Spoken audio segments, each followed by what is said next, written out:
Close your eyes and let us journey into a land of rolling green hills, quiet villages, and stone castles standing proudly against the horizon. This is England in the age we now call medieval, time of kings and queens, knights and peasants, of whispered tales in candlelit rooms, and the gentle rhythm of life guided by seasons and faith. Picture, if you will, the land of England as it was long ago. The Roman legions had departed, leaving behind silent roads, crumbling forts, and scattered villages. The once grand villas and bathhouses stood empty, their stone walls slowly surrendering to ivy and the creeping touch of nature. The organized structure of the Roman Empire, with its governors, soldiers, and clear lines of authority, was gone. In its place was a land waking from a long slumber, a land feeling its way toward a new identity. England at this time was not a single country, but a tapestry of kingdoms, each with its own king, laws, and customs. Imagine the rolling hills, thick forests, and winding rivers, where deer moved quietly through the undergrowth. Birds flitted from branch to branch, and the wind whispered across the fields of wheat and barley. This was a land where life was closely intertwined with the rhythms of nature. People rose with the sun, tended their animals, sowed seeds, and prepared for a day that demanded both endurance and care. The first waves of change came from across the seas, from the lands of what we now call Denmark, Germany, and the northern regions of Europe. Small tribes began to arrive. The Angles, the Saxons, and the Jutes crossed the waters in sturdy wooden ships. They were not vast armies like the Romans, but small, determined groups, seeking new lands to farm, new forests to claim, and new rivers to settle along. They came with axes, spears, and courage, ready to carve out a life in a land that was both wild and waiting. The early Anglo-Saxon settlements were simple yet purposeful. Wooden homes with walls of woven reeds and thatched roofs dotted the landscape. Smoke rose gently from the chimneys, curling into the morning mist. Villagers worked, side by side, tending to crops and animals, their days marked by the slow, steady rhythm of survival. The communities were small, close-knit, and deeply connected to the land. Life in these settlements was demanding, but it was also full of quiet beauty. Imagine a child running barefoot across dew-kissed grass, the morning sun warming their face. Farmers bent over fields of barley and wheat, feeling the soil crumble softly beneath their fingers. The sound of a nearby stream gurgling over smooth stones accompanied the hum of daily labor.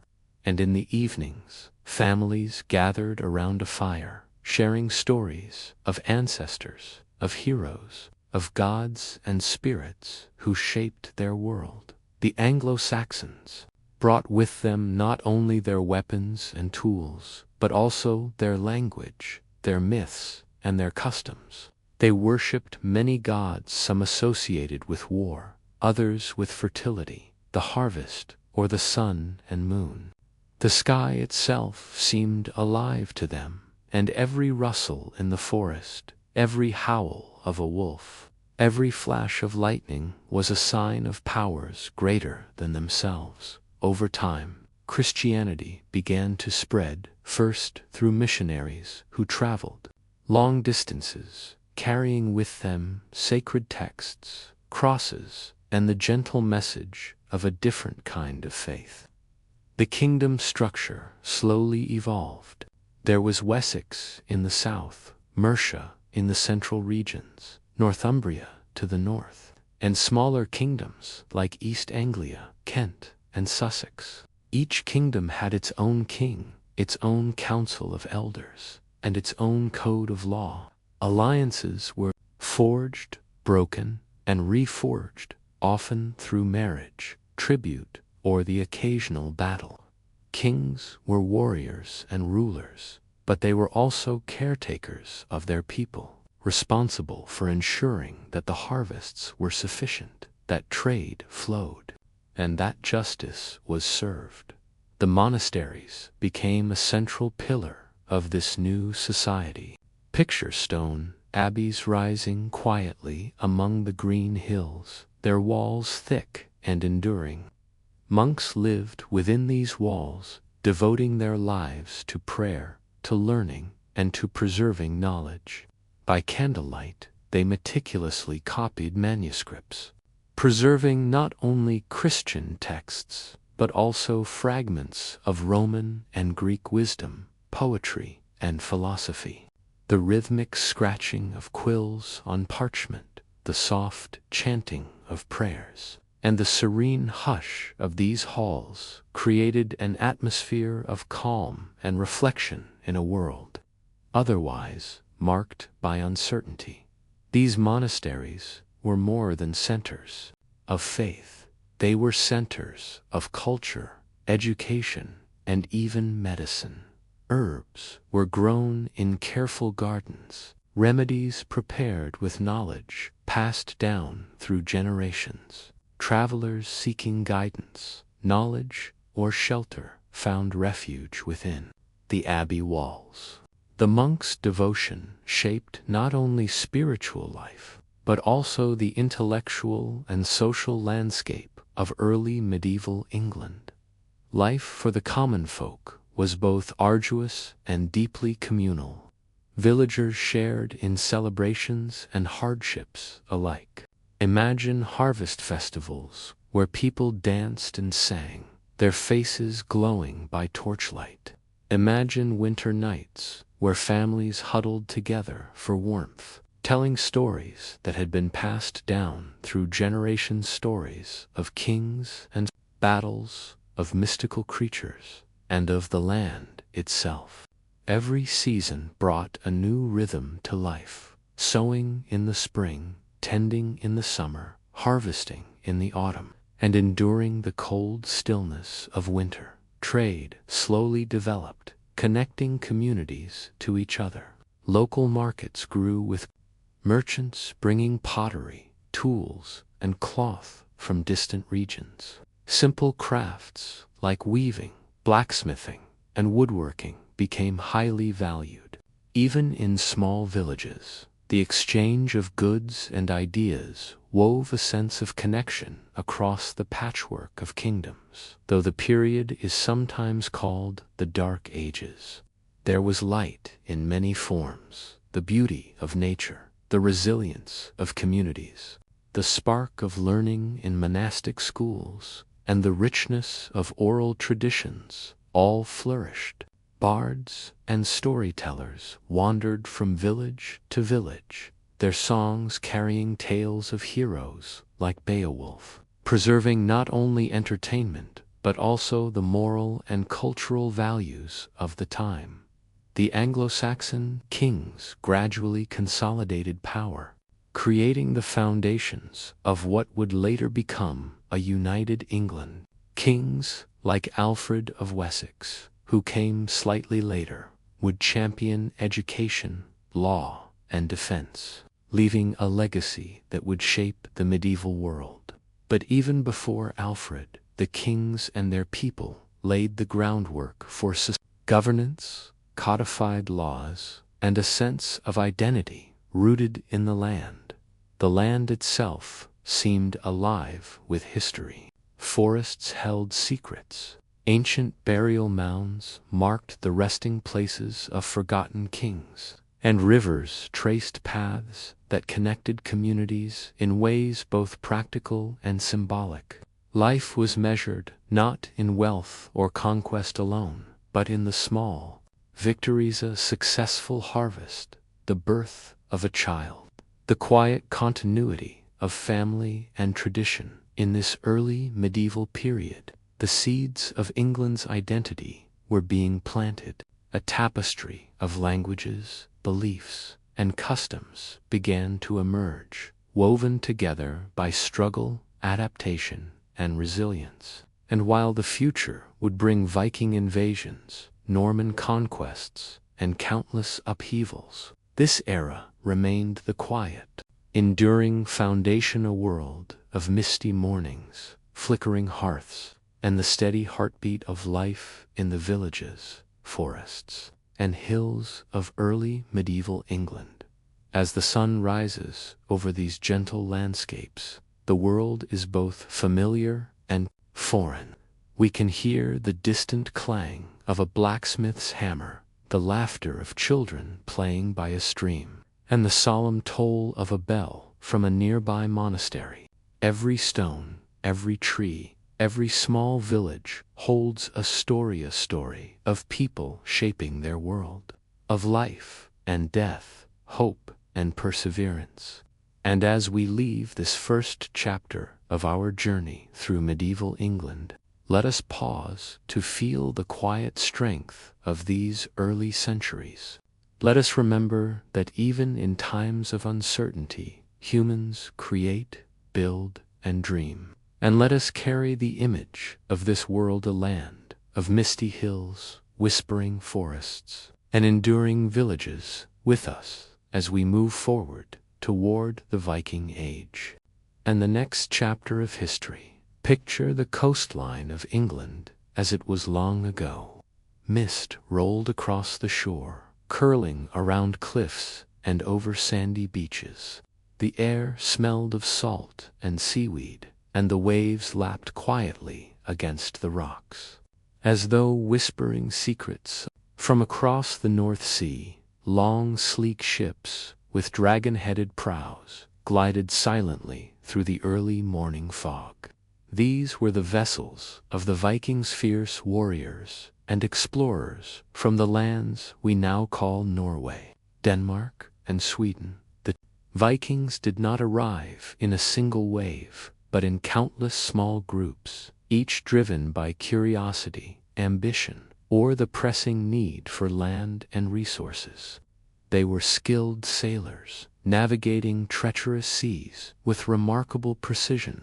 Imagine standing on the deck of one of their ships, the cold spray of the ocean stinging your cheeks, the wind tugging at your cloak, and the rhythmic creak of the wooden hull beneath your feet.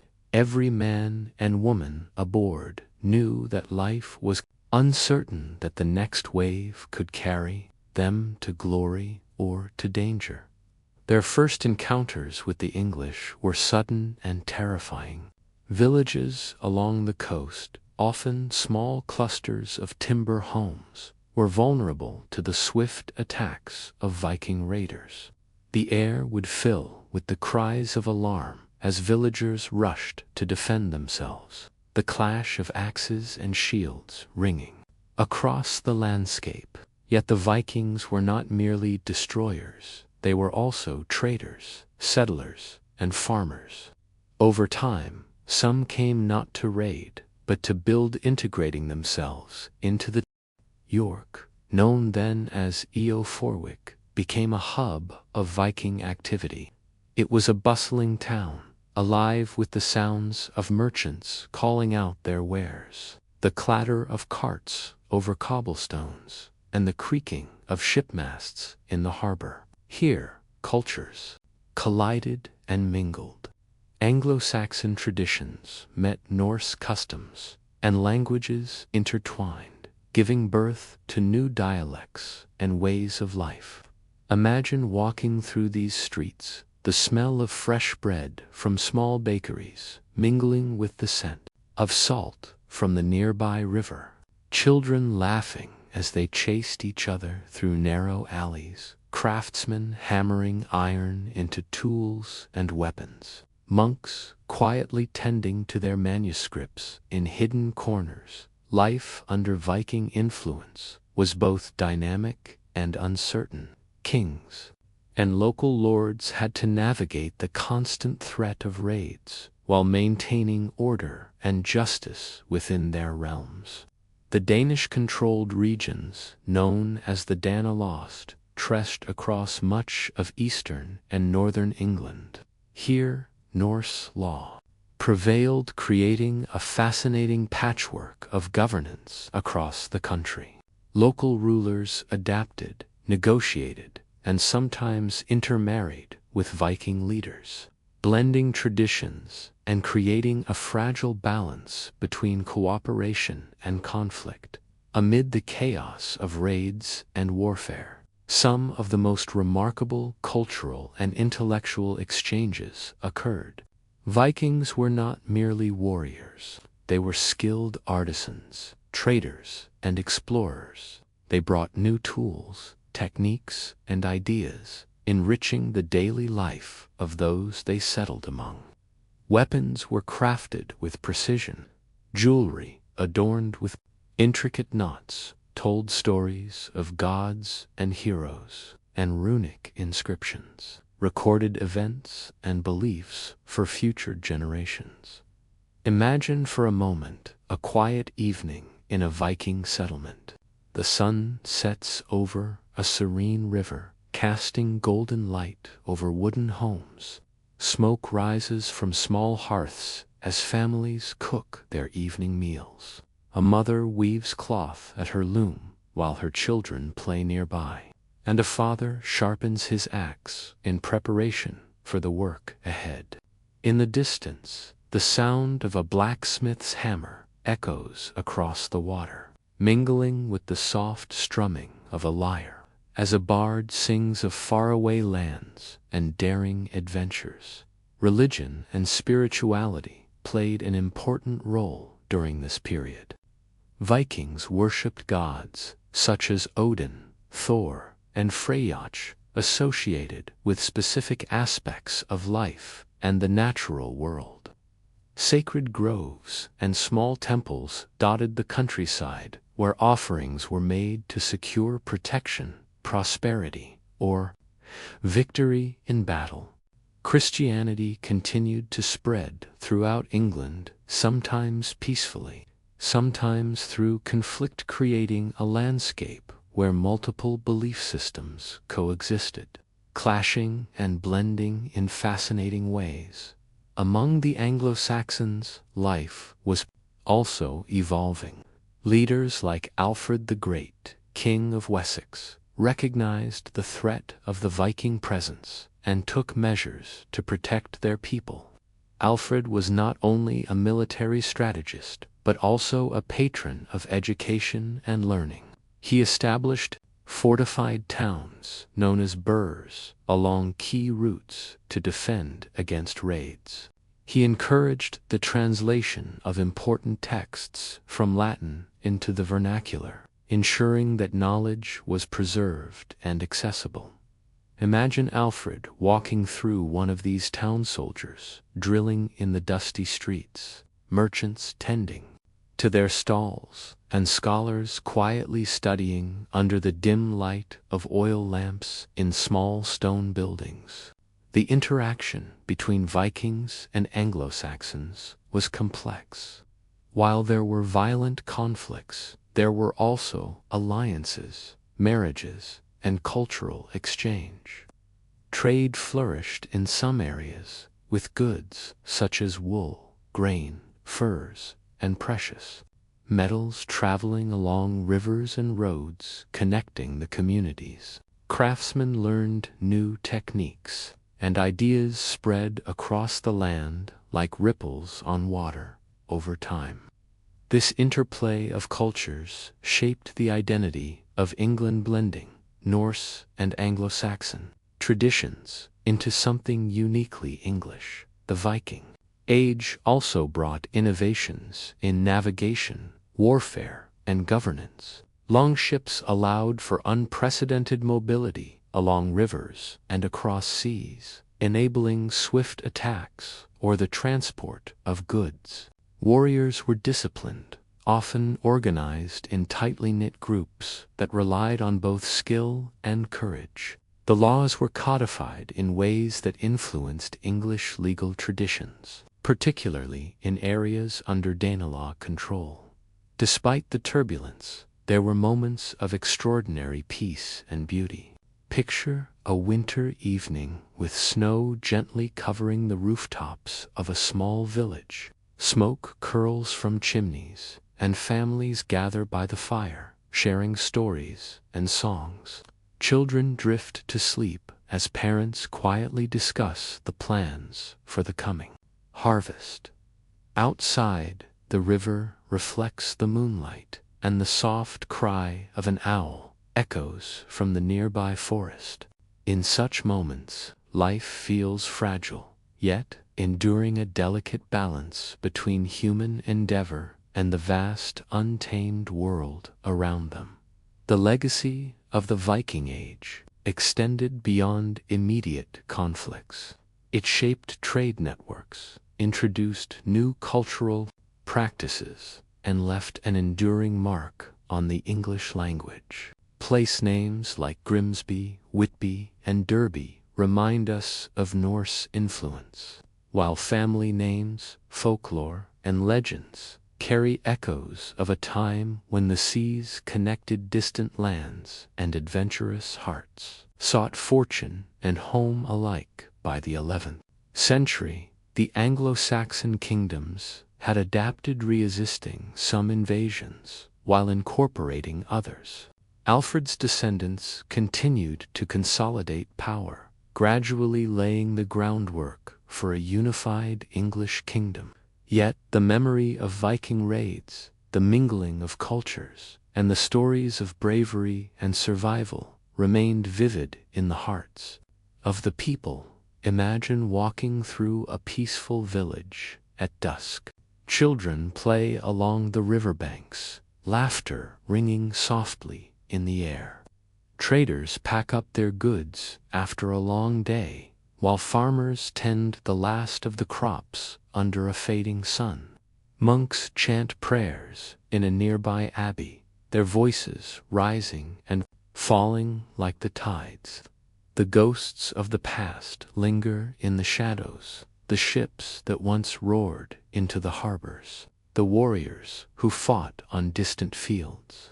But life continues, resilient and enduring. The Viking Age, with all its violence, exploration, and cultural blending, was a time of transformation. It challenged communities, reshaped societies, and expanded the horizons of those who lived through it.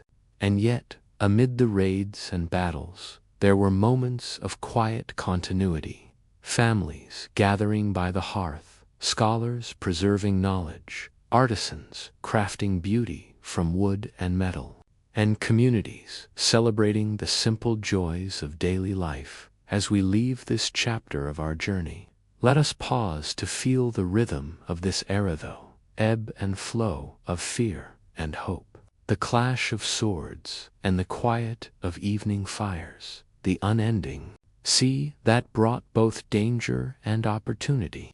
The Viking Age reminds us that history is never simple. It is a tapestry woven from courage and creativity, conflict and coexistence, survival and imagination. And as we move forward into the next chapter of medieval England, the Norman conquest, we carry with us the echoes of the North Sea, the whispers of misty coastlines, and the enduring spirit of those who lived, fought, and dreamed during the Viking Age. Imagine the land of England in the year 1066. Rolling hills stretch as far as the eye can see, dotted with small villages and meandering rivers that reflect the pale light of dawn. Smoke rises gently from chimneys, curling into the soft morning mist, while shepherds guide their flocks across dukest pastures. Life continues its quiet rhythm. Yet beneath this serene surface, the winds of change are gathering, carrying whispers of distant lands and the rumble of armies yet to arrive. This year, 1066, would become one of the most famous in English history. It was a year of kings, of warriors, of battles that would shape the nation forever. At the heart of it all is a man named Harold Godwinson, King of England. Harold is a strong and capable leader, yet his rule is challenged by claims from afar. Across the English Channel, William, Duke of Normandy, looks toward England with ambition in his eyes. He believes the crown is his by right, and he is determined to claim it, no matter the cost. Imagine the morning mist on the coast of Normandy. Long ships rest in the harbor, their dragon-headed prows cutting clean lines against the water. Soldiers sharpen their swords, polish their armor, and prepare their banners. William, calm and resolute, walks among his men. Every gesture, every word inspires loyalty and courage. The ships are laden not only with warriors, but also with horses, supplies, and the tools of siege warfare. Each vessel is carefully constructed, designed to sail across treacherous seas and bring men to a new land where destiny awaits. Meanwhile, across the Channel in England, King Harold prepares for the unknown. The kingdom is prosperous, yet tensions simmer. Local lords raise their levies, peasants tend their fields, and the people pray for peace. Harold's mind is heavy with responsibility. He knows that his kingdom faces threats, not only from the Normans, but also from other challengers in the north. He gathers his forces, inspects the fortifications, and calls upon every able-bodied man to stand ready. And then the fateful moment arrives. On the wind-swept fields of Hastings, two great armies meet. Imagine the morning sun breaking through a thin veil of fog, illuminating the grassy hills where thousands of warriors stand in tense silence. The sound of armor clinking, the low murmur of soldiers' voices, the distant toll of church bells all blend into a symphony of anticipation. Horses shift uneasily, nostrils flaring as riders grip reins tightly. The battlefield is alive with expectation, courage, and fear. The Battle of Hastings begins. Arrows. The Battle of Hastings begins. Arrows darken the sky like flurries of black leaves in autumn. The clash of swords rings across the hills, a sharp, relentless percussion. Warriors fall, and yet the fight continues, fierce and unyielding. Harold's men, the Anglo-Saxon, Ferd, and housecarls, fight with determination, forming shield walls that resist the Norman charge. But William's army is well-trained, disciplined, and patient. Cavalry maneuvers, feigned retreats, and relentless pressure begin to turn the tide. As the sun climbs higher, the battle reaches its tragic climax. King Harold falls struck, legend says, by an arrow to the eye, and the Anglo-Saxon resistance falters. Chaos spreads across the battlefield, leaving a silence heavy with sorrow and exhaustion. The Norman victory is complete, and William, now known as William the Conqueror, begins the monumental task of reshaping England. Imagine after the battle, the quiet that descends on the hills. Smoke rises from fires where wounded men are tended. Birds circle overhead, calling softly as if mourning the loss of so many lives. The landscape bears the scars of war-trampled fields, broken fences, and abandoned weapons. Yet even in this aftermath, life persists. Survivors return to villages, tending to their families and livestock, rebuilding what has been damaged, finding small joys amid the sorrow. William's conquest brings profound change to England. Castles begin to rise across the countryside, like stone sentinels standing guard over towns and villages. Imagine walking past one of these early Norman fortresses, high, sturdy walls, towers reaching toward the sky, gates that creak under heavy wooden beams. Inside, soldiers drill, blacksmiths work, and the Lord administers justice. These castles symbolize not only military strength, but also the imposition of order over a land that had known centuries of localized, fragmented rule. The Normans also transformed the governance of England. Feudalism becomes the new structure of society. Land is granted to loyal nobles who, in turn, owe military service and allegiance to the king.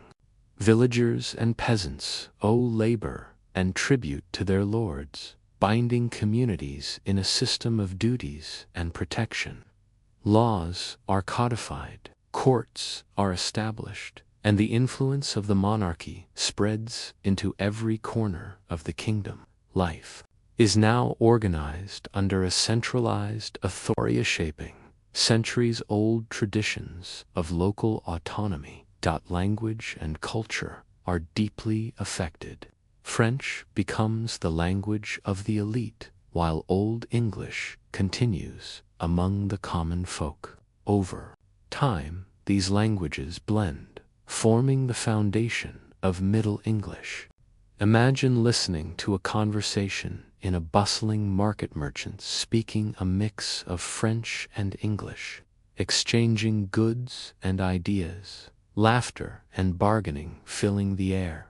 This linguistic blending carries the echoes of conquest, adaptation, and cultural fusion that will endure for generations. Religion continues to play a central role. The Normans rebuild and expand churches and cathedrals, introducing architectural innovations that leave a lasting mark. The majestic lines of the Romanesque style, with its rounded arches and towering stone walls, begin to dot the landscape. Monks and clergy continue their work, preserving knowledge, copying manuscripts, and tending to the spiritual needs of the people. Imagine walking through a newly built Norman cathedral. Sunlight streams through high windows, illuminating carved stone figures of saints and angels. The soft murmur of prayers, the flicker of candles, and the faint scent of incense create an atmosphere of reverence and calm. The Doomsday Book, commissioned by William in 1086, offers a remarkable glimpse into the transformed kingdom. Imagine scholars and scribes meticulously recording every manor, every field, every stream, and every serf across the land. This monumental survey not only demonstrates the Normans' administrative efficiency, but also provides a detailed snapshot of life in 11th century England. It is a testament to human endeavor to order imposed on a previously fragmented landscape, and to the enduring curiosity and meticulousness of those who sought to understand their world. Yet conquest is never without its hardship. The Norman takeover brings tension, rebellion, and occasional famine.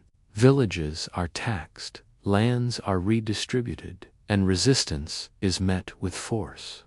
Imagine the quiet nights in a small village. Families huddle in thatched cottages, listening to the distant watchfires of soldiers, hearts heavy with uncertainty. The wind rustles through the trees, carrying whispers of a past way of life and hopes for a future that is slowly taking shape. Despite these challenges, the Norman conquest lays the foundations for a new England society, more structured governance, more centralized, and culture richer for the blending of Anglo-Saxon and Norman traditions. Architecture, law, language, and governance are reshaped, creating a legacy that endures to this day. The echoes of the conquest are still visible in castles, cathedrals, place names, and even in the rhythm of the English language itself. Imagine walking through a Norman town decades later. The marketplace is alive with merchants from distant lands selling spices, textiles, and crafted goods. Children play near the riverbanks, while scholars and clerics quietly study in the abbeys. Soldiers patrol the streets, ensuring order, and nobles oversee their estates from imposing manor houses.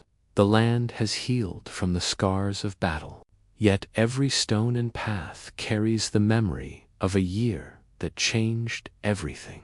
And as we leave this chapter of our journey through medieval England, let us pause to reflect on the profound transformation brought by the Norman conquest. It was a time of courage, ambition, and resilience.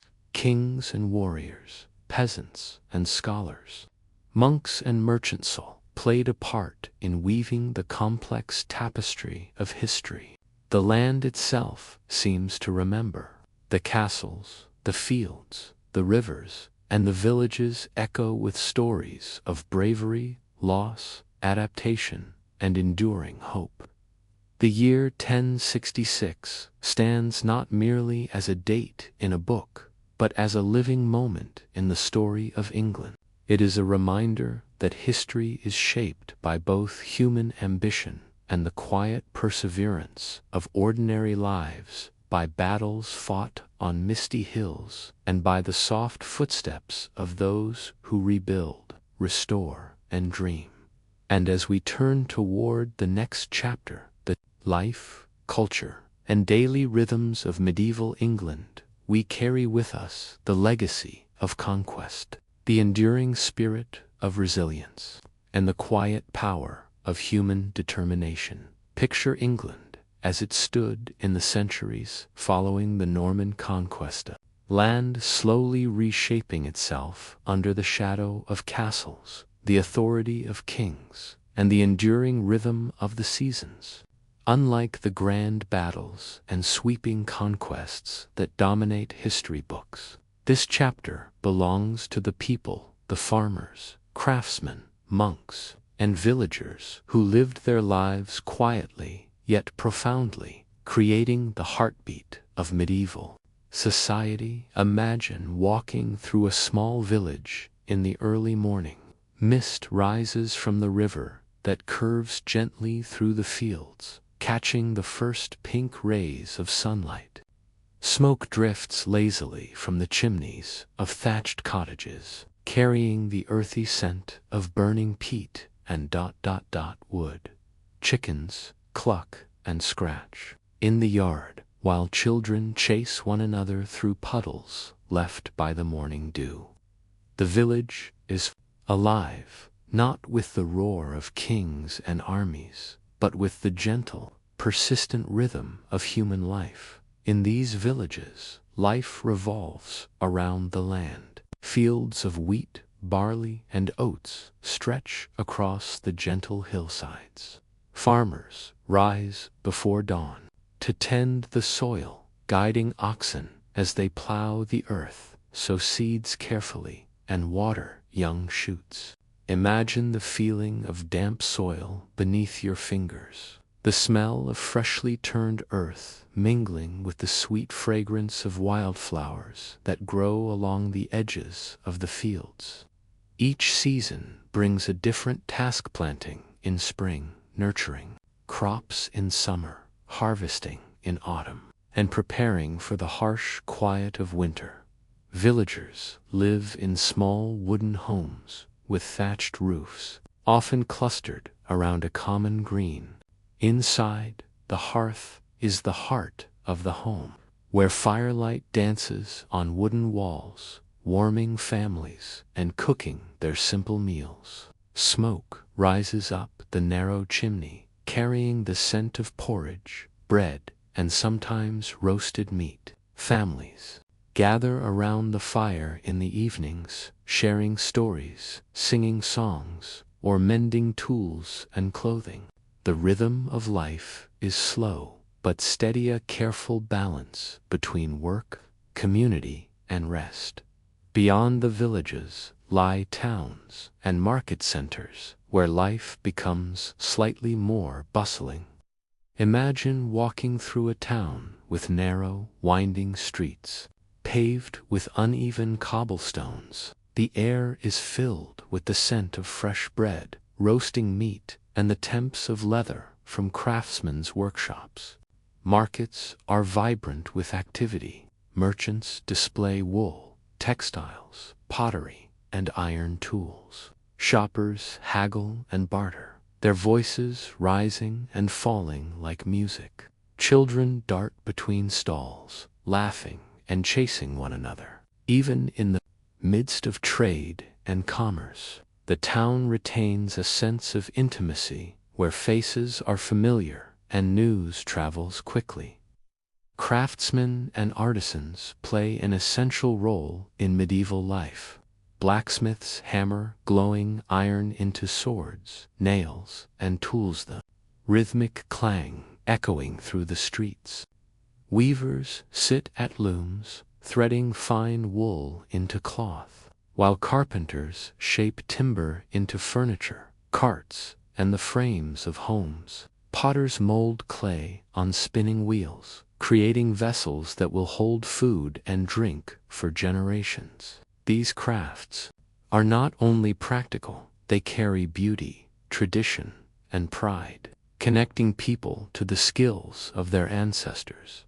Religion is woven into the very fabric of daily life. Churches and abbeys rise across the countryside.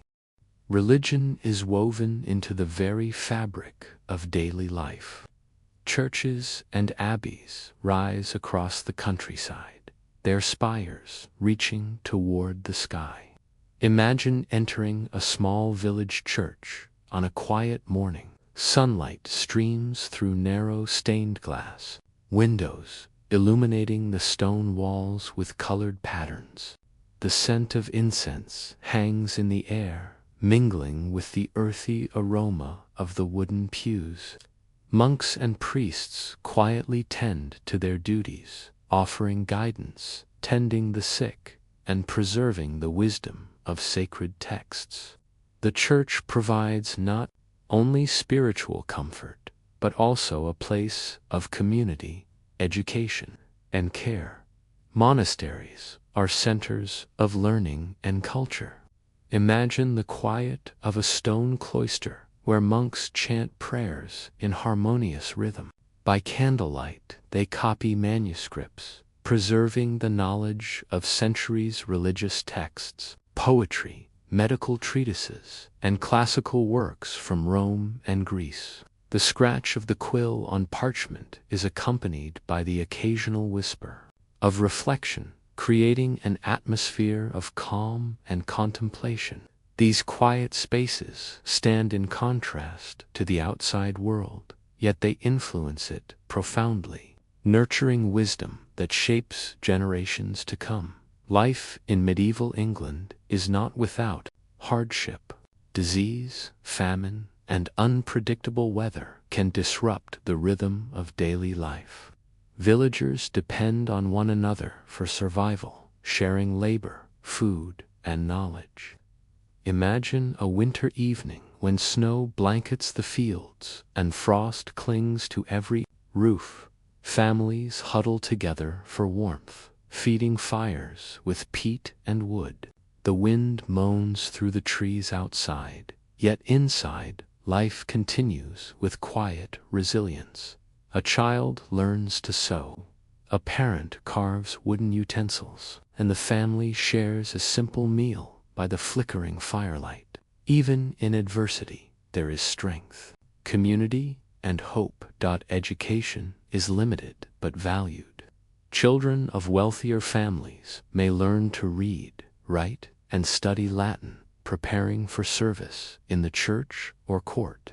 For most, learning is practical: how to farm, weave, or tend animals. Knowledge is shared orally through songs, stories, and hands-on teaching. Imagine a young boy listening intently as his father teaches him to wield a plow, or a girl carefully watching her mother spin wool at a loom. In these lessons, skills are passed from generation to generation, connecting past, present, and future. Festivals and celebrations punctuate the year, bringing color, music, and joy to daily life. Harvest festivals honor the land's abundance with feasting, dancing, and music. Religious holidays mark sacred moments, bringing communities together in prayer and celebration. Weddings, births, and local fairs provide occasions for gathering, storytelling, and laughter. Imagine a midsummer festival with villagers wearing garlands of flowers, the sound of flutes and drums filling the air, children chasing one another across green fields, and the scent of freshly baked bread mingling with blooming flowers. These moments remind the people of life's beauty, even amidst toil and struggle. Food in medieval England is simple but varied. Villagers grow vegetables, grains, and herbs, raise chickens, pigs, and cows, and gather from forests and rivers. Bread is a staple, often coarse and hearty, while stews simmer with seasonal vegetables and occasionally meat. Cheese, ale, and honey provide nourishment and comfort. Imagine the aroma of a bubbling stew, the warmth of fresh bread in your hands, and the shared pleasure of a family meal after a long day in the fields. Food sustains not only the body, but also the spirit, bringing families together and marking the passage of the seasons. Clothing reflects social status, climate, and practicality. Villagers wear woolen tunics, simple dresses, and cloaks to keep warm. Nobles wear finely dyed fabrics embroidered with intricate patterns. Leather shoes, belts, and pouches serve both utility and adornment. Imagine the texture of wool on your skin, the weight of a leather belt, or the way a cloak sways as you walk along a country path. Clothing is both protection and identity, reflecting the life and work of the wearer. Trade connects even the most remote villages to distant lands.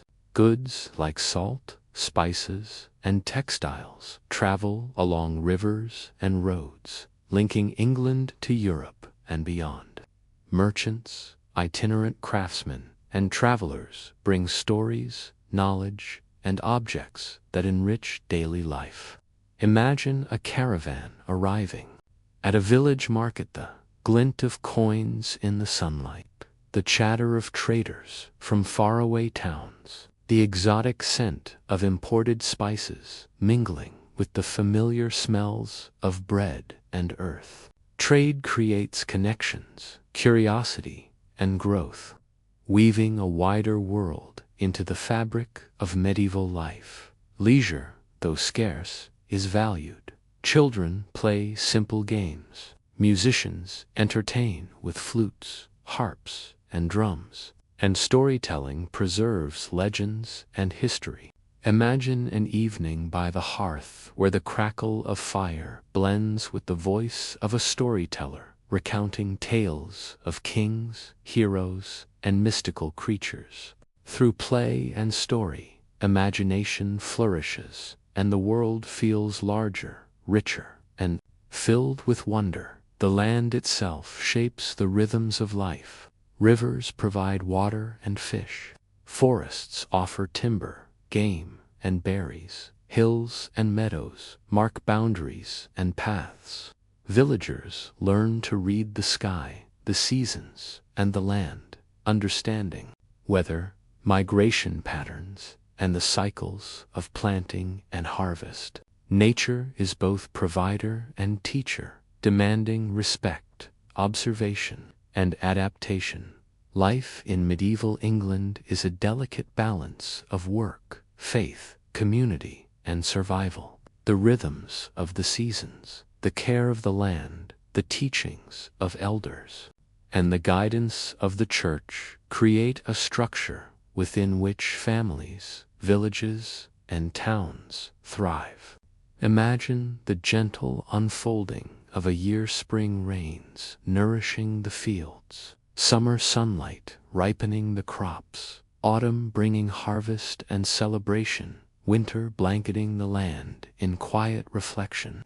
Each day is measured, meaningful, and intertwined with the larger patterns of life. As we leave this chapter, let us pause to feel the heartbeat of medieval England, the slow, steady pulse of daily life, the warmth of hearth and home, the quiet perseverance of ordinary people shaping their world.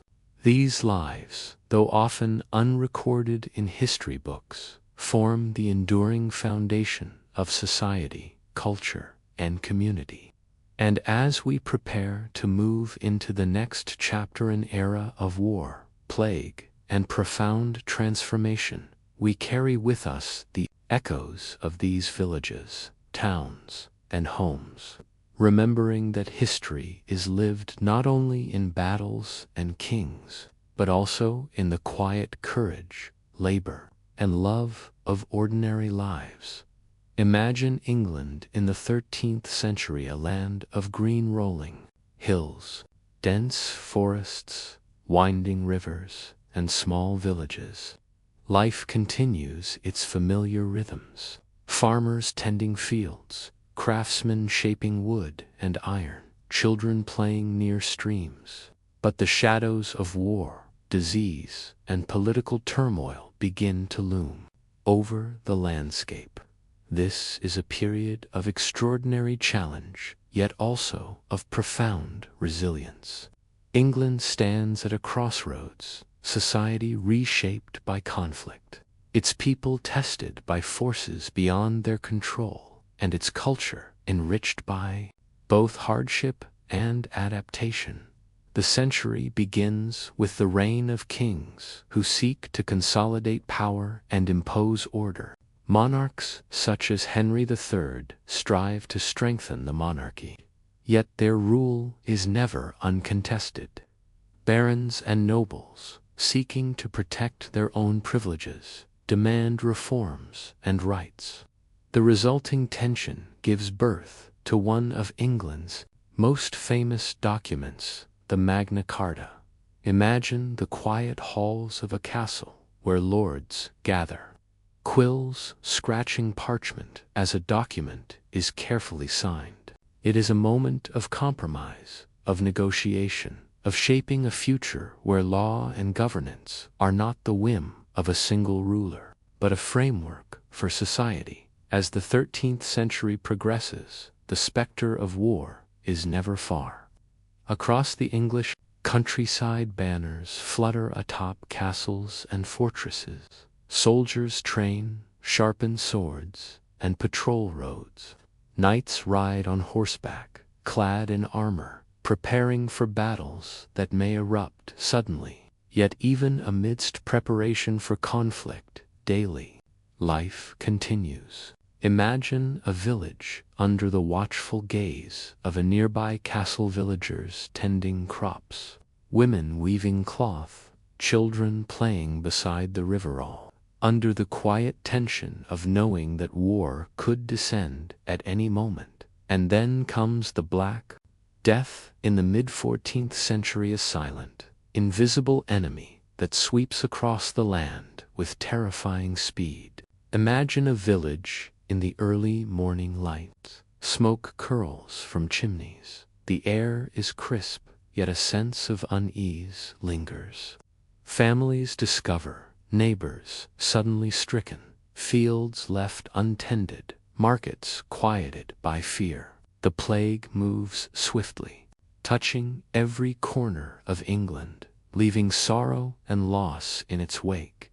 Yet amid despair, life endures. Those who survive rebuild, adapt, and find new ways to cultivate the land, preserve knowledge, and care for their communities. The impact of the Black Death is profound. Labor becomes scarce, giving peasants a new sense of leverage and autonomy. Villagers negotiate for fairer wages. Lords must adjust their expectations, and the social fabric of England slowly shifts. Imagine a peasant walking across a sunlit meadow, the air filled with birdsong, aware that life has changed irrevocably, but also filled with cautious hope for a future where survival brings opportunity. Even in tragedy, human resilience and adaptation shine. During this period, war continues to shape the nation. The 100 Years' War with France begins, stretching over decades. With battles fought across the English Channel and in distant lands, soldiers march over muddy fields, banners snapping in the wind, the sound of hoofbeats and the clash of swords filling the air, yet not. Internal conflicts, rivalries between nobles, and succession disputes erupt, shaping the destiny of the kingdom. Imagine the quiet villages as distant armies move through, bringing both danger and trade, fear and opportunity. Amidst warfare, daily life continues in its own rhythm. Markets thrive, monasteries preserve knowledge, and festivals bring moments of joy. Imagine a midsummer evening in a bustling town. Merchants display their goods, children play games, minstrels perform tunes on lutes and flutes, and villagers gather to celebrate with singing and dancing. Even in uncertain times, humanity seeks continuity, community, and small pleasures. Religion continues to shape life profoundly. Cathedrals rise to the sky, abbeys maintain libraries, and clergy offer guidance and comfort. Imagine walking through a stone abbey as sunlight filters through stained glass windows, illuminating monks chanting in serene harmony. Despite the chaos of plague and war, these sacred spaces provide stability, solace, and a sense of order in a changing world. Art, literature, and culture flourish alongside hardship. Manuscripts are illuminated with intricate designs, telling stories of kings, saints, and legendary heroes. Minstrels sing of past deeds and moral lessons, passing history orally from one generation to the next. Even in rural villages, folk songs and tales echo, reminding people of the continuity of life and the wisdom of those who came before.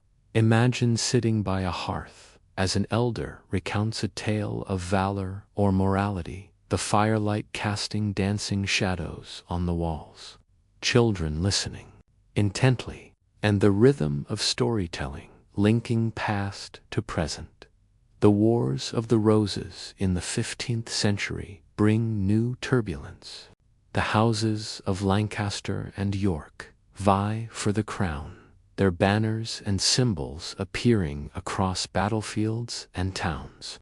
Imagine a field at dawn, mist rising over the grass, banners swaying gently, and the distant sound of armored men preparing for combat. These conflicts leave scars on the land, yet also reshape the monarchy, heralding changes that will stabilize England in the years to come. Amidst these challenges, ordinary life persists with remarkable endurance. Farmers cultivate crops, women manage households, children learn practical skills, and villages maintain their traditions. Imagine a winter morning in a small village. Frost clings to rooftops, smoke rises from chimneys, and villagers move quietly through the snow-laden streets, tending animals and preparing for the day.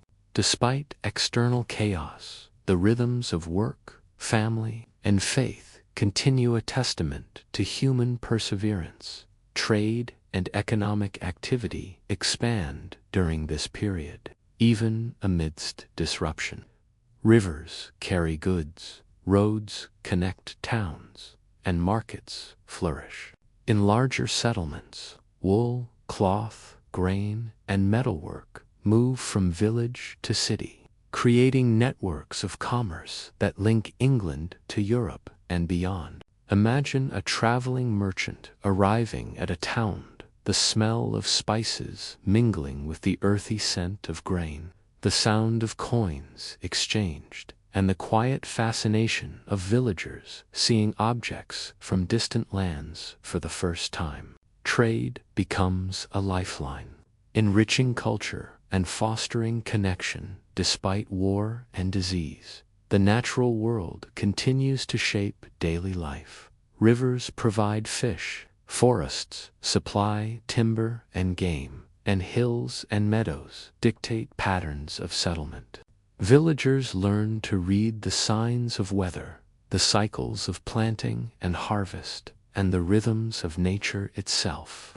Imagine walking through a sunlit meadow in late spring. Wildflowers sway gently, bees hum in the air, a stream glints in the sunlight, and the soft wind carries the fragrance of earth and grass.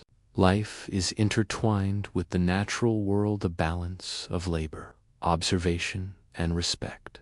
Education and literacy expand slowly. Monasteries and cathedral schools educate the sons of nobles, clergy, and occasionally wealthy merchants. Knowledge of Latin, scripture, and classical texts grows, while practical knowledge, farming, carpentry, weavings passed through apprenticeship and family teaching. Imagine a young scribe bent over parchment in a quiet stone room, quill scratching as he copies a manuscript by candlelight, preserving wisdom for future generations. Despite adversity, moments of joy, creativity, and celebration remain. Festivals, weddings, and religious ceremonies bring communities together. Music, storytelling, and art provide respite from the harsh realities of life, reinforcing shared identity and hope. Imagine a village feast with tables laden with bread, cheese, roasted meat, and ale. People laugh, sing, and dance, their faces illuminated by torchlight, and the simple pleasures of community and fellowship strengthen their spirits. By the end of the 15th century, England has been profoundly transformed. The population has endured plague, famine, and war. The monarchy has been challenged and redefined. Society has adapted, laws have evolved, and culture has deepened. Yet, throughout these centuries of turmoil, the people of England display remarkable resilience. They rebuild, adapt, create, and persevere, ensuring that life continues and that knowledge, culture, and traditions endure.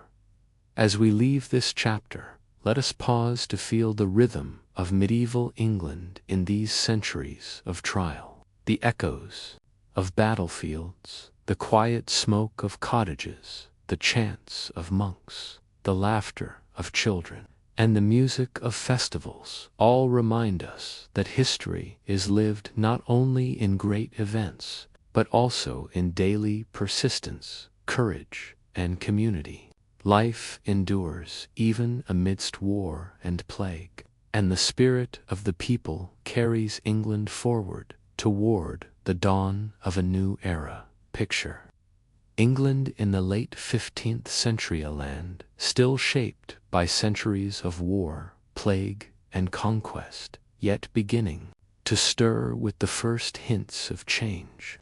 The countryside is a patchwork of green fields, dense forests, winding rivers, and quiet villages. Smoke curls from chimneys into pale morning mist, while the soft sound of livestock and the distant clatter of carts moving along cobbled streets create the steady rhythm of daily life.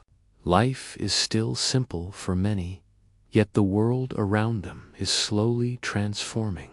The Wars of the Roses, which had marked much of the previous century, come to an end with the rise of Henry VII, founding the Tudor dynasty. Imagine the grandeur of the royal court banners fluttering in the sunlight, courtiers bowing with deference, and the king walking calmly through halls, adorned with tapestries depicting legendary English victories. Stability begins to return, and the monarchy consolidates power, bringing order after decades of conflict. Yet, even as the crown asserts itself, the lives of ordinary people continue their quiet rhythm, fields plowed, livestock tended, and families gathering around the hearth. Villages and towns thrive as trade expands and markets flourish. Imagine walking through a bustling market in a town like York or Canterbury. Merchants display vibrant textiles, fine pottery, and imported spices.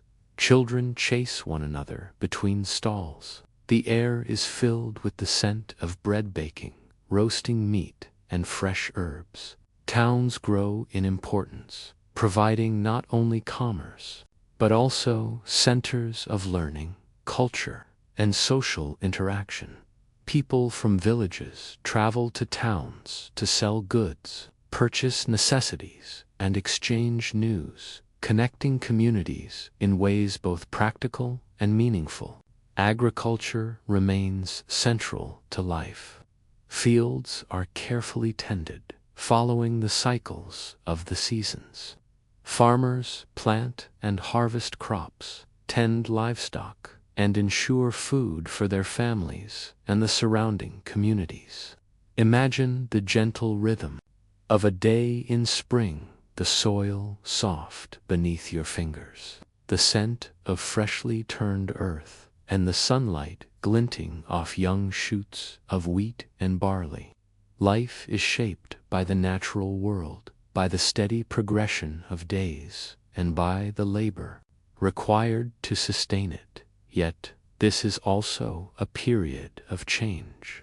Advances in technology and knowledge begin to touch daily life. Watermills and windmills become more common, grinding grain efficiently, while improvements in plowing, irrigation, and animal husbandry increase productivity. Imagine a small village where a watermill turns slowly in the river's current, its rhythmic creak a steady companion to the hum of the village. Farmers bring grain to be milled, sharing news and stories, and the hum of progress blends with the timeless cadence of rural life. Education and literacy grow, especially among the emerging middle class. Grammar schools appear in towns, teaching reading, writing, and arithmetic. Wealthy families hire tutors for their children, and monasteries continue their work in preserving texts and fostering learning. Imagine a scholar bent over parchment by candlelight, quill scratching as knowledge is copied and preserved. Knowledge becomes a bridge between the old and the new, connecting generations and shaping the future. Religion remains central, but also begins to face challenges. The Church continues to guide daily life, overseeing baptisms, marriages, and funerals, while monasteries, abbeys, and cathedrals flourish. Yet murmurs of reform begin to circulate, questioning long-held practices and emphasizing personal faith and direct access to Scripture. Imagine a quiet Sunday morning in a village church, sunlight streaming through stained glass, the soft hum of prayers, the aroma of incense, and a sense of continuity. Even as new ideas slowly stir within the minds of the faithful, art and culture blossom during this period. Manuscripts become increasingly ornate, music grows more complex, and architecture begins to show signs of early Renaissance influence. Imagine a cathedral in progress, stonemasons carefully carving intricate designs, scaffolding reaching toward the sky, and artisans painting delicate scenes on walls and ceilings. The combination of skill, patience, the exploration of distant lands begins to capture the imagination of English sailors and merchants.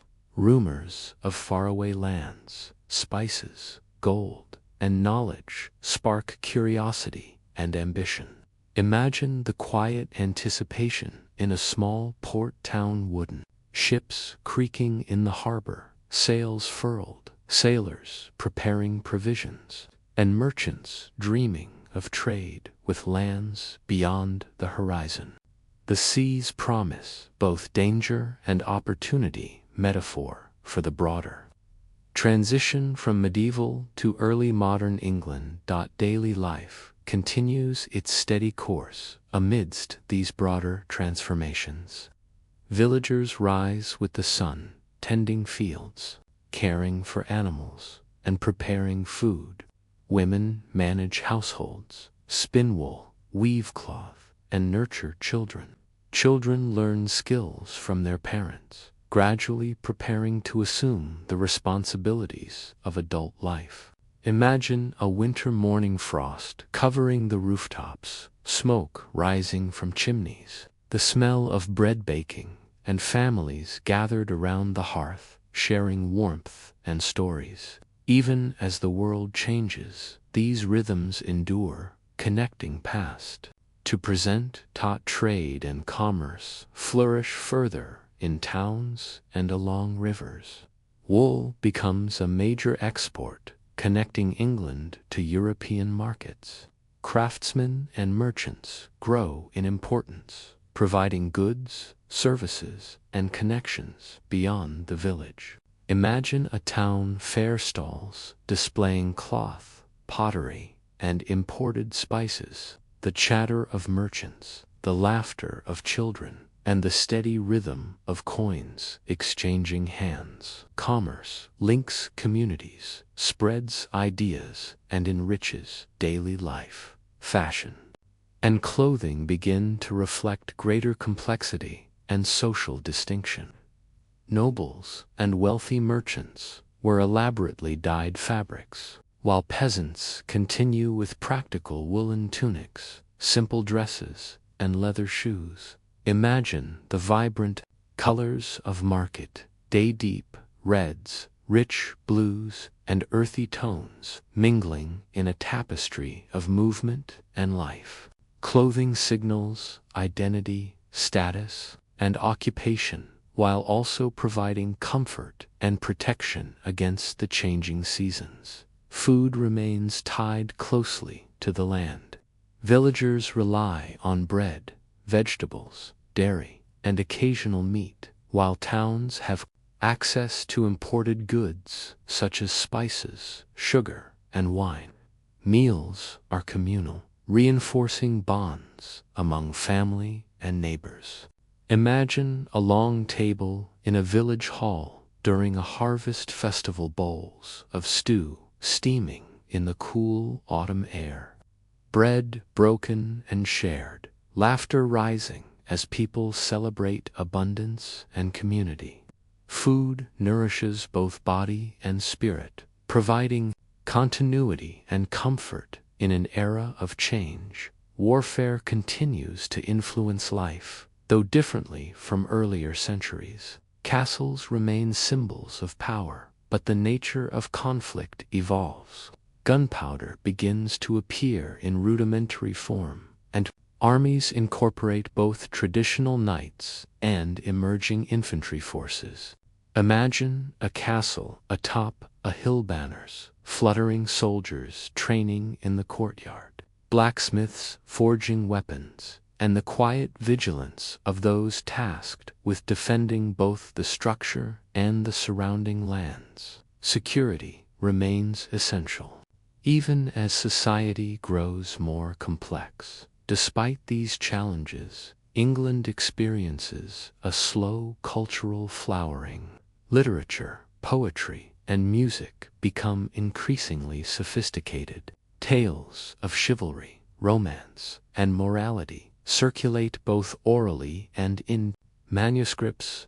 Imagine a candlelit chamber where a poet recites verses, the flicker of firelight dancing across attentive faces.